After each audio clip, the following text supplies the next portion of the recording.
Shutdown showdown, meanwhile, with government funding set to expire this Thursday. House Republicans are expected to vote on a temporary spending bill later today that provides Pentagon funding for a full year. The proposal would keep the government open until March 23rd and lift budget caps to provide $659 billion in defense funding. President Trump called on Democrats yesterday to support military spending.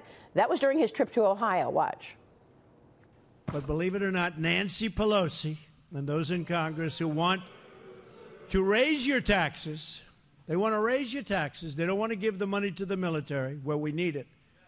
You know, without the military, we might not be here, or we might not be here for long, believe.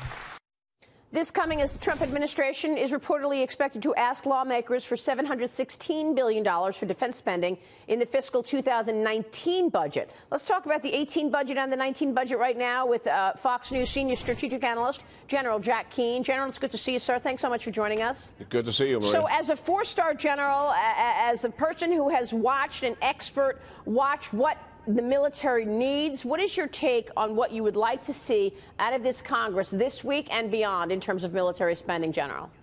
Well, what we absolutely need is to stop the continuing resolution. So our audience understands, as the word continuing resolution applies, what that means is that we're continuing the old funding levels. So we're continuing Obama's old funding levels, which means we only have 5 out of 58 brigades combat ready. Half the airplanes are not flying due to spare parts. The military is the smallest it's been in 75 years.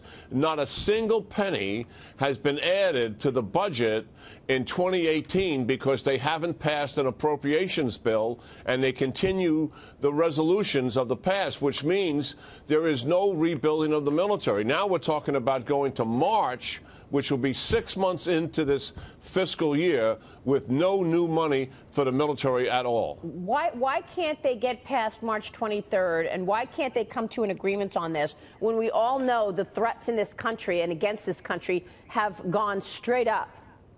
Well, there's a couple things. There's not consensus on removing sequestration or the budget caps. So what they're likely to do is temporarily either suspend them or increase the budget cap numbers so the defense budget can go up.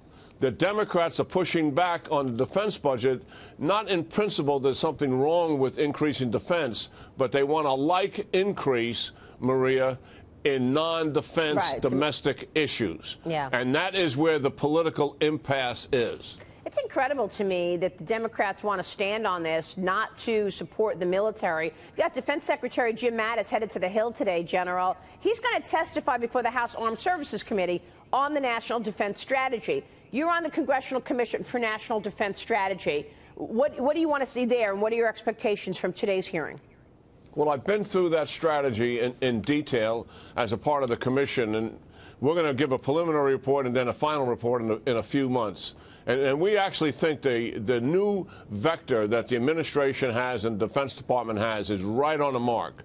We're in an era of big power competition with Russia and China, emphasis long-term strategic competitor China, to be sure, rogue states, North Korea and Iran, and still maintaining the threat of terrorism. This is looking at the world, Maria, as it truly is, crafting a strategy to deal with that, and also asking the Congress, give us the resources to cope with that. Yeah, and you would think that's what they want to do, by the way. Let's turn to the war on terror for a moment, General. American forces are reducing the number of troops in Iraq. It's according to the Associated Press. An Iraqi government spokesperson attributed the U.S. drawdown to defeating ISIS militants in the region. Your reaction, General, where are we? Well, first of all, troops deserve a lot of praise for what they were able to accomplish, helping the Iraqis take back their country, which has largely been done. We're reducing troops, but we're not ending our troop commitment in Iraq, like Obama did after the Bush surge was so successful. We're not going to make that mistake. Good point, General. That was a huge mistake. Great to see you, sir. As always, you are a superstar. General Jack Keane joining us.